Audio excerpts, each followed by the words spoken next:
બિહારમાં રમતગમતના એક પ્રોગ્રામમાં રાષ્ટ્રગાન શરૂ થયું અને એક લીટી ગવાઈ ત્યાં મુખ્યમંત્રી નીતિશ કુમાર કંઈક વિચિત્ર હરકત કરવા માંડ્યા અને એની બાજુમાં ઉભેલા સચિવ સાથે વાતો કરવા માંડ્યા. રાષ્ટ્રગાન અટકાવી દેવું પડ્યું. ફરીવાર રાષ્ટ્રગાન શરૂ કર્યું તો પણ નીતિશ કુમારે આવી હરકતો ચાલુ રાખી. નીતિશ કુમાર આવી હરકત કેમ કરે છે આજે આપણે એની વાત કરીએ. નમસ્કાર. બિહારના ભૂતપૂર્વ મુખ્યમંત્રી રાબડી દેવીએ એવું કહ્યું કે નીતિશ કુમારનું મગજ ઠેકાણે નથી. તેજસ્વી યાદવે એવું કહ્યું કે એક સેકન્ડ માટે પણ એ શારીરિક કે માનસિક રીતે સ્વસ્થ નથી. શું ખરેખર નીતિશ કુમારની તબિયત ખરાબ છે કે એમનું માનસિક સ્વાસ્થ્ય બરાબર નથી? આ વિશે એક જબરજસ્ત ચર્ચા ચાલી છે અને વિવાદ ઉભો થયો છે. કોઈનું શારીરિક કે માનસિક સ્વાસ્થ્ય એ એમની અંગત વાત જ હોઈ શકે, પણ જ્યારે તમે જાહેર જીવનમાં હો અને ખાસ કરીને મુખ્યમંત્રી હો અને મંચ ઉપર હો અને રાષ્ટ્રગાન વાગતું હોય ત્યારે આ પ્રકારની હરકત થાય અને એ આખી દુનિયા જુએ ત્યારે આવા સવાલ ઊભા થાય એ સ્વાભાવિક છે. આવું નીતિશ કુમારે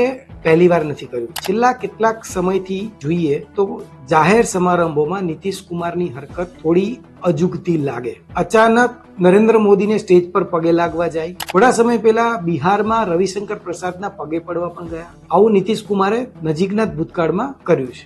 જો કોઈ સામાન્ય માણસ આવું કરે તો રાષ્ટ્રગાન નો પ્રોટોકોલ શું છે અને એમાં શું સજા થઈ શકે એ પણ સમજી લો.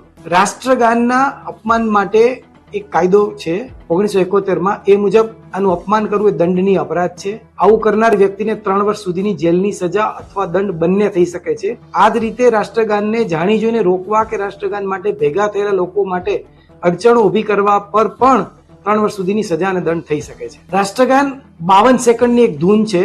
એનું નાનું સંસ્કરણ 20 સેકન્ડનું છે. આખું રાષ્ટ્રગાન ખાસ અવસર પર વગાડવામાં આવે છે, જેમ કે રાષ્ટ્રપતિ, રાજ્યપાલ કે બંધારણીય હોદ્દા પરની વ્યક્તિને અપાતા નેશનલ સેલ્યુટ સમયે. નાનું સંસ્કરણ જેમ કે કોઈ મેચની શરૂઆતમાં વગાડી શકાય છે. રાષ્ટ્રગાન ગાવા પર કોઈ પ્રતિબંધ નથી, પણ સમયની મર્યાદા જળવાઈ રહેલી હોવી જોઈએ. રાષ્ટ્રગાન ગવાઈ રહ્યું અથવા વાગી રહ્યું ત્યારે સાવધાન મુદ્રામાં જ ઉભા રહેવું જોઈએ. અગાઉ આખો વિડિયો જોવા માટે ડાઉનલોડ કરો દિવ્ય ભાસ્કર એપ.